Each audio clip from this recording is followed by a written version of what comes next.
Hello, hi, how is everyone doing? Thank you so very much for tuning in to another episode of Redirection with Terri-Karelle. And if you don't know who I am, well, that will be me, Terri-Karelle. It's a pleasure to meet you if you are new to the community. This podcast this season is brought to you by MasterCard as well as Heineken 00. Because even though we're going to have guests, they're speaking about their challenges and the obstacles and the hurdles, we're always going to look for the priceless moments because we want to remind us that it's really the experiences that make life meaningful. And of course, with Heineken 00, we want to remind everyone that now you can. I'm really excited about the episode today because this is a different format, different kind of guest. In fact, we will be speaking with Cristophe Phillips, who will be the very first deaf graduate from the Edna Manley College for the Visual and Performing Arts School. And that's a big deal considering society is still a little bit closed out and still does not realize the power that our deaf community has. And speaking of deaf community, I'd like to give a huge shout out to Toyota Jamaica for being the sponsor facilitating our sign language services. So you'll probably see Toni not just popping up in a bubble somewhere around my head. Toni will also be on set as our sign language interpreter. If you would like to find out more about me, you can find me across all social media platforms at Terri-Karelle, and you can also visit my website, Terri-Karelle.com. And if you know of anyone in your community who you believe deserves to be in the redirection seat, come on, let us know. Send us an email and we will follow up after then. Please be a part of the conversations. Use the hashtag TKRedirection. So as I said, I'm really excited about this particular episode because we will have Cristophe Phillips, deaf. We will also have Toni Aiken, who will be our sign language interpreter. So if you hear any moments of silence or any periods of lull, we're just giving Toni the opportunity to sign to Cristophe and to give him the opportunity to respond. I cannot wait to have him in the redirection seat.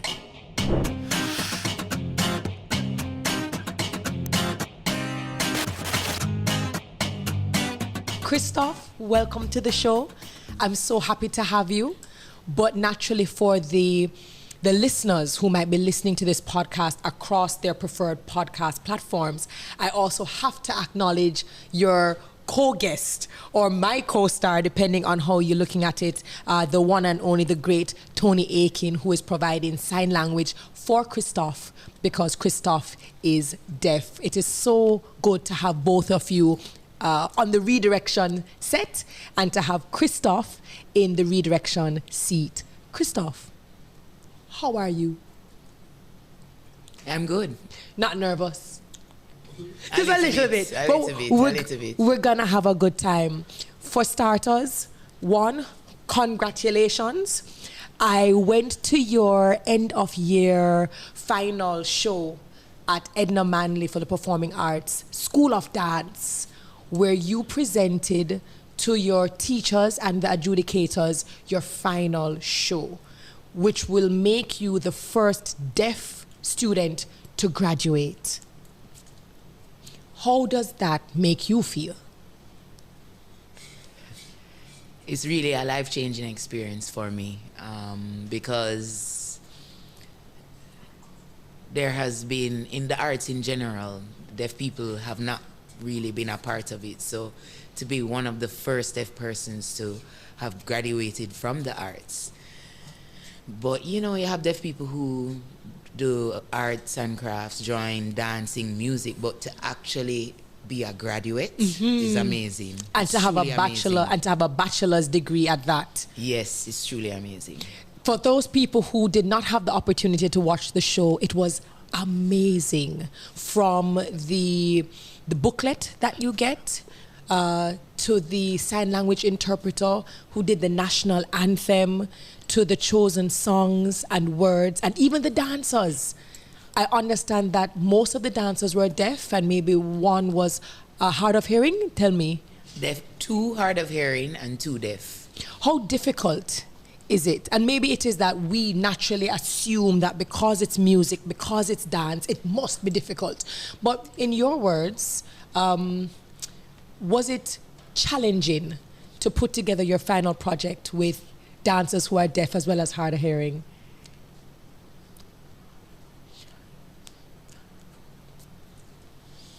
Well, As a choreographer, or I think it's not really challenging because we have had experience dancing before. And I think because we have had experience, really we're looking for people who had professional experience. So there's not enough. So we had to search for people, and we rehearse every single day, ensure that you're neat, ensure that you can feel the vibration and the vibration matches the music, and ensure we have somebody who can hear to help us to make sure that we're on par with the music. And that's how it happened. We're not professional, we just had to rehearse every day. Well, it looked professional. It came across professional. The dancers, the extensions. Quite frankly, they put me to shame, and I danced professionally. That's to show you how amazing the entire performance and the choreography was. My question to you, though, was, Cristophe, as a youngster, if you can think as far back as then, is this where you would have seen yourself as a dancer, choreographer, artistic director, creative director? No. When I was a kid, at first I wanted to become a dentist.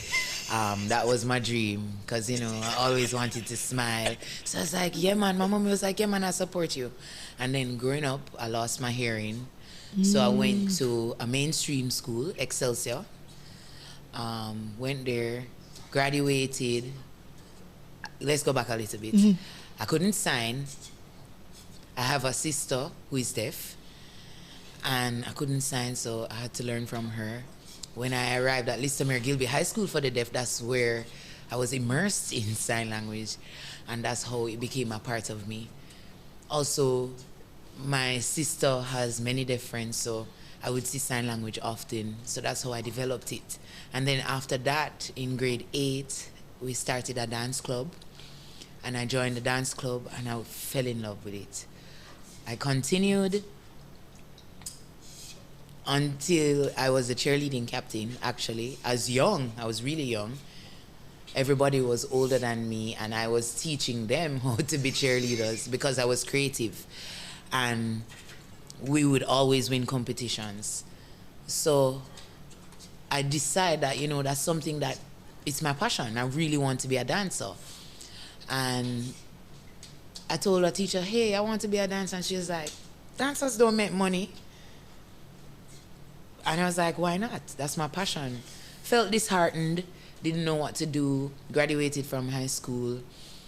Hold on, and before we go there, I want to know, there was the teacher, for example, who said, but dancing don't make any money. Was there anyone along the path who basically said, but you're deaf? Yeah, you might be creative, but that cannot be a real career based on your condition. No. Just saying career, they wanted deaf to ensure that they collect good pay. They wanted us to have good paying jobs. I think that's what the teachers would have meant. They wanted us to get good paying jobs. The financial stability. Yes. I think that was her perspective. Okay, so you were disheartened. What about your parents? Were they okay with it, or did they have their hesitation? So I didn't know. After a while, I joined the Jamaica Association for the Deaf, and I worked as a data entry clerk, and I loved it. I loved IT. And then I met Chantel Robinson, who went to Edna Manley, and she was working at the JAD, working with the deaf community, and she said, oh, you can dance very well, why not go to Edna?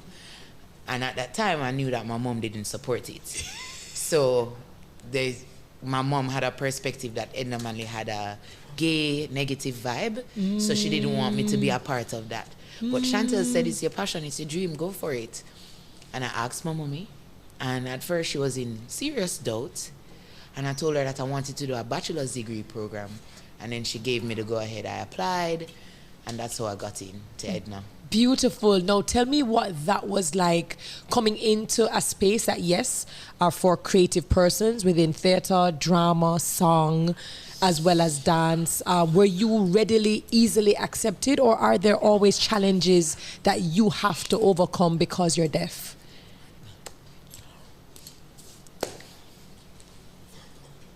when I applied and I went in, they didn't experience a deaf dancer before, so there were some challenges. We had to be advocating and telling them that we can do this. There was a teaching practicum with a deaf teacher there, and they allowed us in, and they were trying to figure out how they would teach us the theory, the practical. So they brought in interpreters. Very cool. And they just gave us little tidbits of information while everybody else would get vast amounts of information. So we had to be paying attention with our eyes a lot. We had to be watching the body language, watching them, and just following. And it was interesting for the deaf community because it was different. So the biggest challenge was interpreting. Without an interpreter, communication is really a barrier. Was there ever... No, please continue. My classmates, they tried to learn a little sign language. How would you say? And then they would try and explain what the teacher is saying. Lovely. Every day they would try and learn, and they would challenge themselves. And they would say that the teacher says straight, hole in your belly, lift up your head every day. It was a challenge for them. Sometimes they'll forget the signs, and sometimes we'd have to keep teaching them over and over. But those were some of the challenges. Let me ask you this. Was there any point in time, because of those challenges, were you ever at a point where you were overwhelmed and frustrated, where you thought maybe a bit of more than I could chew? Like, yes, I'm a great dancer, but maybe this formal education, getting the degree, having to work overtime just to keep up with everyone. Did you ever feel like giving up? Yes, of course. I felt overwhelmed, stressed, frustrated. Why? I can't communicate readily. I can't respond readily. My classmates, they sign for me, and I can understand them, but I sign Jamaican Sign Language, and they don't understand me. And I'd have to be writing back and forth, and I'd have to be saying, listen, I need an interpreter. And that's where the frustration with, the explanation and just being able to communicate freely with my teacher. How did he overcome that feeling of frustration, this feeling of maybe the system is not cut out for me just yet? How did you overcome that? What was the driving force? Because I had a lot of support, to be honest. It doesn't matter what happened, it doesn't matter the frustration. I had the support that kept me going. Kept saying, keep going. What do you think about society? So here it is. We have someone like you, a deaf person, pursuing the arts, doing very well at it, dancer, choreographer, artistic director, and yet still the bigger society, socially and culturally, still has not made space, still has not set up basic systems that allow members of the deaf community to walk into general spaces and to have access to information and customer service. How does the deaf community deal with society outside of the support system that it already has?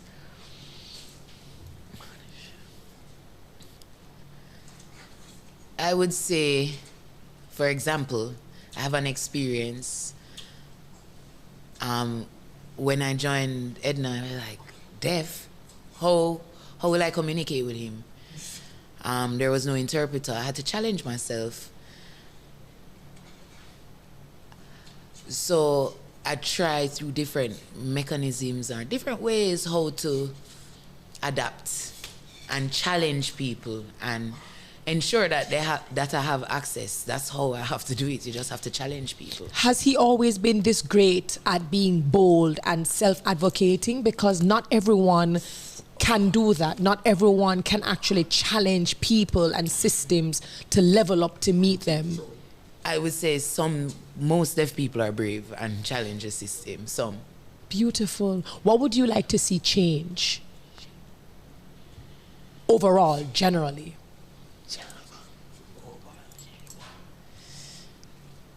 Communication access is really needed. That is, interpreting access is a must. I want more people to accept and to be patient and listen to the deaf community and not just do it for courtesy, but to provide access. So if you go to the doctor and you can't sign right, you go to the stores, not just say, oh, them deaf, you can't bother, you do this, you do that, and ignore me as a customer or a client. The disregard. The disregard. Yes. Can you remember when you first felt music? Because one of the biggest questions I've always heard people ask is, well, how deaf people supposed to dance? Them can't hear the music. So how they know the beat, how they know the tone, how they know the melody? You know, can you remember when you first felt music and you realized, oh, I can dance?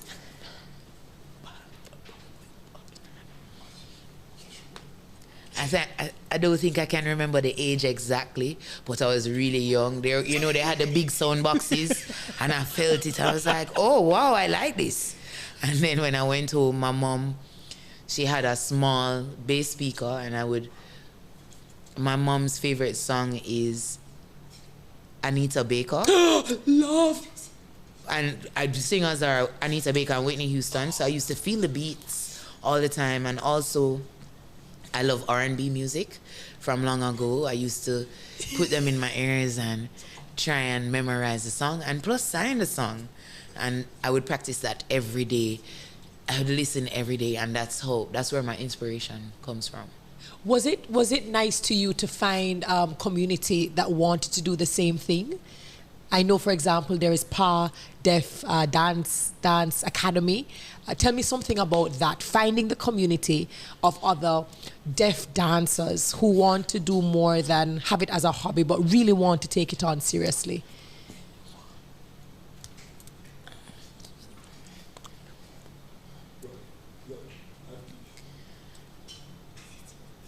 I think JCDC Festival, I think that is what really influenced dancing and deaf dancers.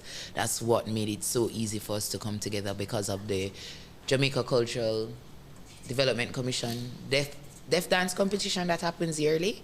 You'll see each other, and then even though we're all over the island, we'd come together and form groups. So that's how PA came about. Beautiful. Do you ever think about dentistry? No.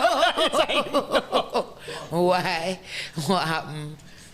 My school doesn't teach physics, chemistry, and biology. The schools, they don't teach that. And you know you need that to access that. So the education system doesn't provide that for us. It really limits our education. So that's interesting. I did not know that. No, it's limited. It's very limited. Of course, you have the basics, math, English, social studies, IT, but you don't have biochem and physics because they think that we can't manage it.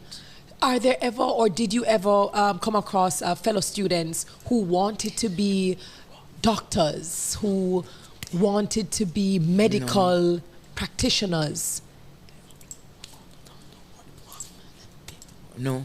And do you think that it's like that simply because they're conditioned to just see the arts?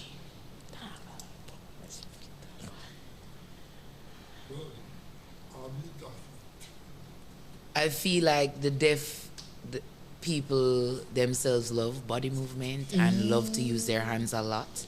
That's just my perspective. So more than literature, more than intense reading and writing, that's just not something that's my perspective. Do you think that if the school were to start to incorporate or implement those subjects, the bio, the chemistry, the physics, perhaps AdMaths, if it is that they don't do AdMaths, we would start seeing more students? Yes, if the students advocate for that and they provide that, of course, they will do it. Especially if they have a student who passes the course, because they worry about that. It's the same example with one student wanted to do communication studies, CAPE, and the teacher said, they advocated, she did it, and she passed. And that's an example. So that's how they Beautiful. started teaching communication studies. Beautiful. So again, self-advocacy. And I think that is probably one of the Yes. overall themes speaking to you. It's not just going ahead with the status quo and doing what people believe you are capable of doing, but actually going beyond that. Yes. And showing Yes. people that it can be done. So what's next Yes, for you? correct. So what's next for you? You're breaking barriers here. You are changing systems as you step into spaces. So the question is, where does Cristophe see himself and his talent? Oh, he's laughing. A lot of people ask me that question so often. Well, to be honest, I see myself as a choreographic dancer. So I want to train more dancers. That's something that I want to do. I want to be an expert teacher and dancer. It doesn't take 5 years to become a professional dancer based on what teachers have said. It takes 10 years. So I want to keep practicing, perfect my craft, and then maybe someday I'll jump ahead of the game. Really, I want to be a traveler, to dance and travel and to teach the culture and learn other cultures. That's actually what I saw. Like, that's what I visualized, him traveling and being a part of amazing stages, world stages, Disney, Lion King, you know, whether it's in London or Barcelona, but really having that that ability to spread the talent and also spread the message, you know, even if he isn't intentionally trying to be the poster child for a deaf or the deaf community, naturally, as people see him in different spaces, he will always carry the message of advocacy for the community. Would he only teach deaf dancers, or would he want to teach anybody who is interested in learning dance? Well, He's thinking. That's a difficult question. Really, my aim is to teach deaf community.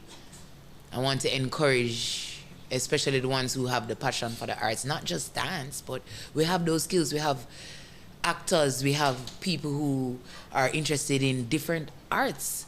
So why not give them the opportunity to step in and show them that I did it? So it's your time now. First of all, I think that's a perfect answer. I think for many, many years, and even in 2023, we still discriminate against the community and we exclude the deaf, and therefore I believe if that is his target and that is his dream to really help the community to level up, I think that is absolutely fitting.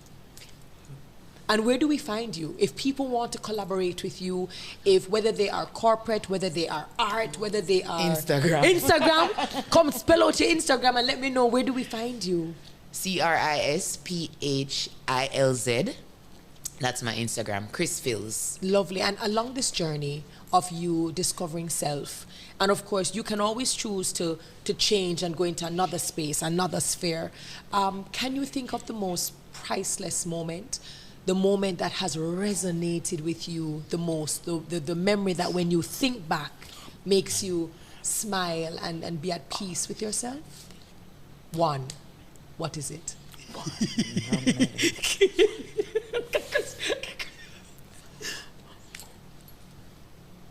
That's a hard one. Or does he have so many? Not really. Not really? So name one. A moment that really made you maybe even come to tears, just tears of joy or emotional happiness. I think it would be when I graduate from Edna. Graduating, knowing that I'm graduating. It's a degree. Yeah, yeah. Do you have a lot of friends with degrees within the community? My best friend, Kemoy, he's overseas. He did IT. He did computer programming. He has a bachelor's. Now he's He's studying actually to get his master's, but he lives in the US. Beautiful. And what does mommy now think? You know, at the beginning, mommy was like, Cristophe, I don't really know about this whole dancing Edna Manley thing. When she looks at you now and she's seen all the work you've put in, the hurdles you've had to jump, like, what does she think about your decision now?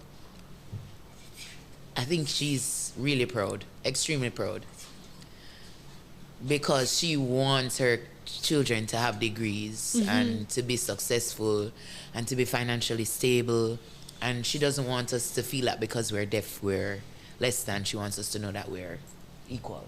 And how about your siblings? Who's the better dancer, or who's the best dancer? Of course. I knew he was going to say that. So he told me before we came on the show that he has 2 siblings, I think a brother and a sister. Tell me a little bit about them. I have a sister first. She's deaf. She's born deaf. She works at the Jamaica Association for the Deaf. She's a tutor. She teaches Jamaican Sign Language. And she engages with deaf children, teaching literature, literacy. My brother, he's a JN manager. He can hear. So yeah. And has it always been easy? And how about mommy, the parents? Are they deaf? No. So what is the dynamics like? And I think the reason why I'm asking this is because a lot of the times, those of us who hear don't ever stop to actually consciously think about the dynamics within a deaf family. Some people don't know, for example, that there is like a Toni who is a coda, a child of deaf adults. Some people in Jamaica don't know that you can have parents who hear who have children who are deaf, born deaf, or become deaf. So, or that their siblings, some are deaf, some are not. Talk to me about the dynamics of communication and understanding personalities, especially with deafness being a part of the mix. As I said before, hearing. My grandmother, I lost my hearing at 3. My father's mother trained my sister how to talk. Like she would put her hands and say, ta, da, and practice. And that's how we started using our voice to communicate in the home. We forced them to sign, and they said that it's hard. When my grandmother would pick up my sister from school, drop her to school in the morning, she would go to sign language classes, actually. And then when school is finished, she would pick up. So now she's a little bit older. Yes. She used to sign very well, and she still signs well, but she's a little bit older, so it's a little bit. So she uses both sign and voice. But Beautiful. My parents, no sign language. They know a little Really? bit, like a basic amount, but mostly voice. But my brother can sign, not an expert, but he can sign, he can communicate. Have you ever asked your parents why they didn't sign? Or didn't actively learn They said they're busy. That sounds like the typical parent. We're busy. But it's interesting that he gave that story in terms of grandma, putting the hand and pronouncing words and having them hear it, because it was one of the pieces that you choreographed. Where, yes, I remembered. Exactly. How important was it for you to incorporate your lived experiences, especially with your earlier days of learning, and having that be a part of the story you told in your final year project?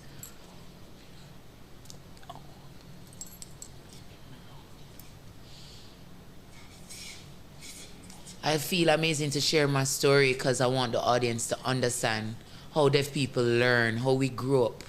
Everybody's experience is different, but how we feel the music, what our experience is.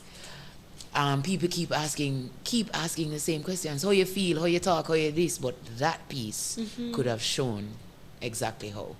You sent an invitation to me. I remember when it came in, and I did not get an opportunity to actually RSVP until later on. But by the time I got there, you wouldn't have seen it because you were too busy. You were too busy working out things. I saw you when the audience arrived and they said they were ready.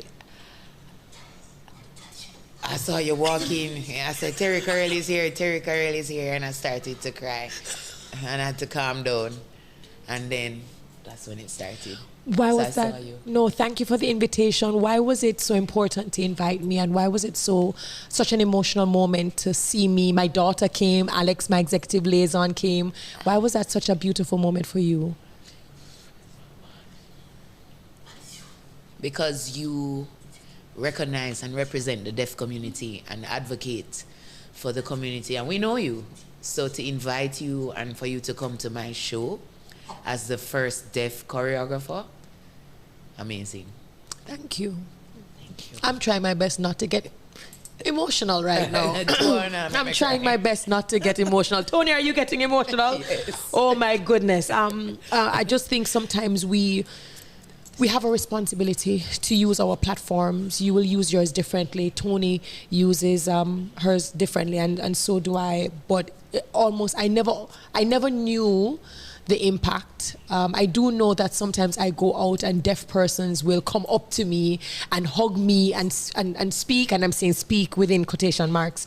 They speak to me so freely. Sometimes I don't even realize they're deaf until afterwards, and I suppose it's because they recognize me as an ally. How important is it to have allies? People who hear, people who move in this society, who have influence to speak on behalf of others who don't have. You are the one influencer who is really a part of the deaf community. So the deaf community has to recognize you. Wow. Thank you. That means a lot. It means a lot. In fact, I remember the first time I met Toni, which we're not going to talk about the year because we don't want to date ourselves. But I remember when we had the first deaf Miss Jamaica. And I remember even when the organizers were trying to put together the competition, they didn't get a lot of assistance and sponsorship. And at the time, I was there. You were there. You're kidding. I was young. I was in charge for the models. I was there. I was really young though. Wow. And so I was a judge, but I was also a sponsor because I was the general manager at Spartan Health Club. And I look at my role there, which I thought was just so small.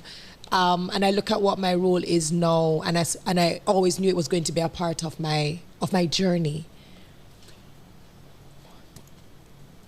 Yeah. What is redirection to you? You wanted to do dentistry. You were born hearing. Then you lost your hearing. You can't remember hearing, as you said earlier, before we started the show. And now you've been redirected to this world of dance and creativity and expression. In your own words, what does redirection mean to you?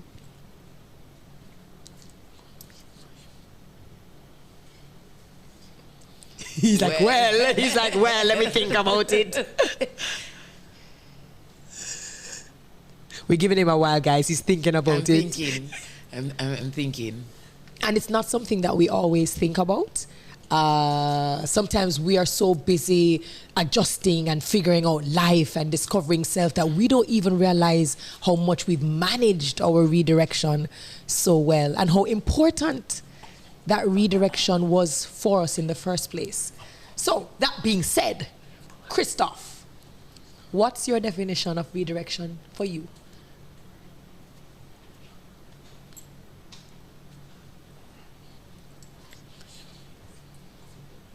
Just going on another path. Mm-hmm.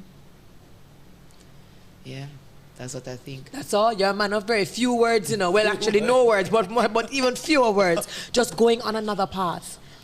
And what is the importance of sometimes being rejected and not having things go your way and having to navigate new and unknown territories? How important is that in terms of building character and resilience? Just ignore people and just keep on going. There is nothing that can stop me. My quote is never limit myself. Mm-hmm. So just do it. Mm-hmm. Just keep going. Any other words you have for anyone who's watching, whether they're deaf, whether they're hearing, or if you have two different messages? what would your desire, your wish be? Again, okay.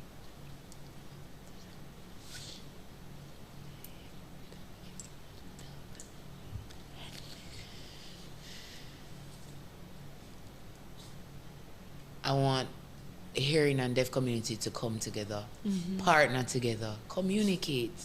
Don't ignore us, don't disregard us, but just lift us up and carry us with you. We certainly will, and I will absolutely ensure that we try to push for that. And what about the deaf community, for the little ones who aren't born yet, the ones who are coming, the community that already exists?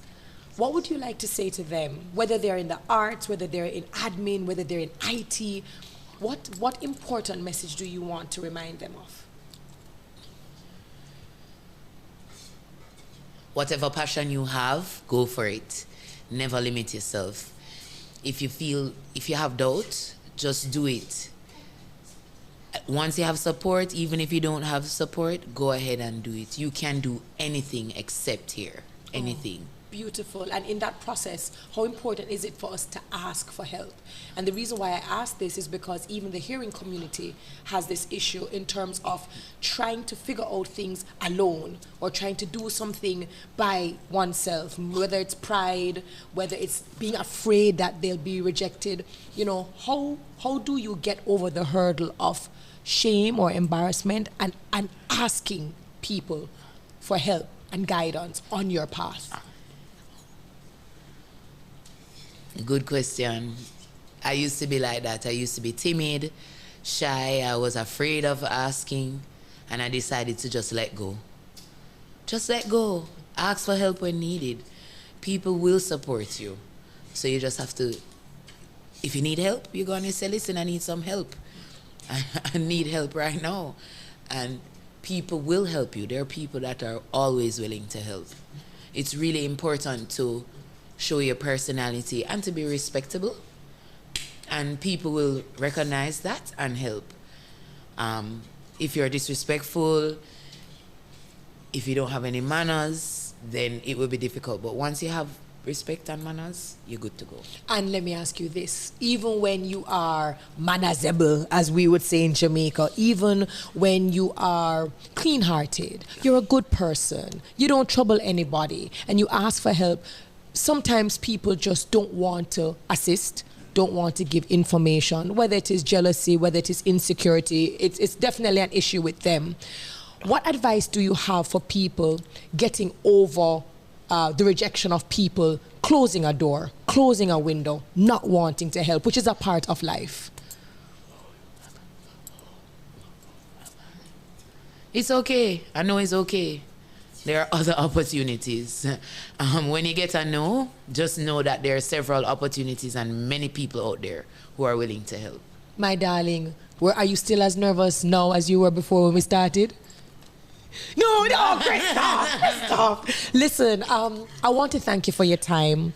I want to thank you for being such an amazing representation. Now, I personally know that the members of the deaf community have always been amazing, very closely knitted, very supportive. I've never had a bad experience or a bad encounter or a negative encounter for that matter with anyone from the deaf community. And it is my desire that the rest of society will not only see that, but appreciate it and embrace it. I think growing up, and I can speak on behalf of a lot of us, I only saw a sign language interpreter on TV, I think JIS or some program like that.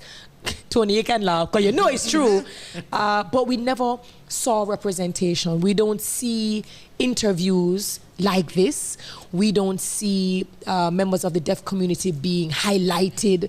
And I'm hoping that the right step forward is that we will see more Cristophes, that we will see more Kemoys, that we will hear about the degrees and the masters and the different spaces that you guys occupy. Yes. Thank you for your bravery. Thank you for your time. Congratulations again. How do I say I'm really proud of you? I'm proud of you. Thank you. Keep up the great work. And Toni Aiken, what can I say? I've already told my community that as we continue to upload all of these episodes of the Redirection podcast, that you're going to appear in a bubble. It's very different to see Toni on set because she's usually represented in a little space, so much so that there are many Jamaicans who don't even know that Toni can speak. Yes. And so it was very nice to have you on the set. Thank you very much for always giving me your talent and sharing as a facilitator. And I also want to say thank you to Toyota Jamaica for being the sponsor of this facilitation. Cristophe, I love you. And I can't wait for you to have another show that I can, not attend, but to be your principal dancer. So, okay, yeah, sure. I was hoping he was like, are you sure? Because, I'm a superstar. But thank you so very much. Guys, thank you for watching. Thank you for listening. I really appreciate it. I know that this was a very different format for persons who might have been listening on their preferred podcast platforms. I know there might have been lulls or periods of silence. And of course, that was to allow Toni the opportunity to sign for Cristophe and for him to respond. I thank you for your patience. I thank you for allowing us to come into your space with a different kind of story, a different kind of person. And I hope that there was something that Cristophe said that resonated not just within the deaf community, but for anyone who is listening, who knows what it is to be on a path of trying to figure out what's going on. So again, thank you for paying attention. Thank you for listening. Thank you for sticking and staying. And if you thought that this was a great episode, don't keep it to yourself. Share it all over the place. Don't forget to use the hashtag TK Redirection, and we will see you next Sunday. Bye.